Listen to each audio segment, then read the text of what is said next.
In today's edition of Strange Stories, we hear about some cases of this most unreliable means of communication. The strangest story was perhaps the case of Matsuyama, a Japanese seaman.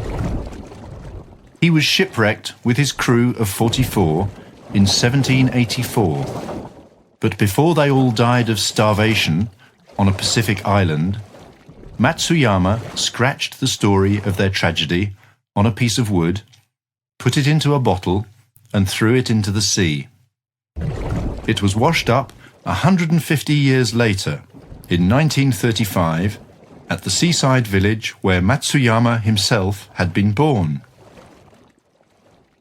Probably the saddest letter was from a passenger on the Lusitania, which sank in the Atlantic Ocean in May 1915.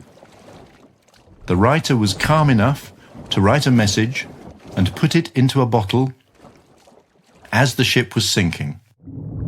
He wrote, "I'm still on deck with a few people. We're sinking fast. The end is near. Maybe this note will..." This is how the letter ended. Obviously, the writer had put it into the bottle as the ship sank.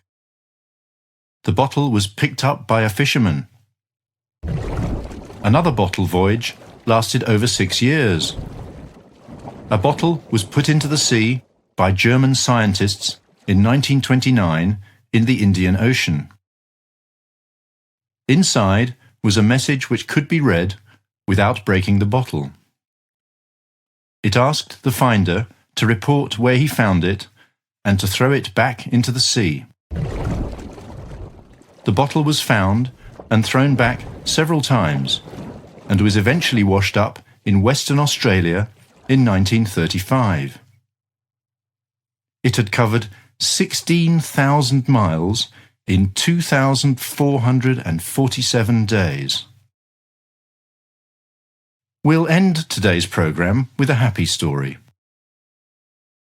It's about Paulina and Arke Viking, who were married in Sicily in 1958, thanks to a bottle. 2 years earlier, Arke, a bored Swedish sailor on a ship at sea, had dropped a bottle overboard with a message asking any girl who found it to reply. Paulina's father, a fisherman, found the bottle and passed it to his daughter for a joke. Just for fun, Paulina wrote a note to the sailor.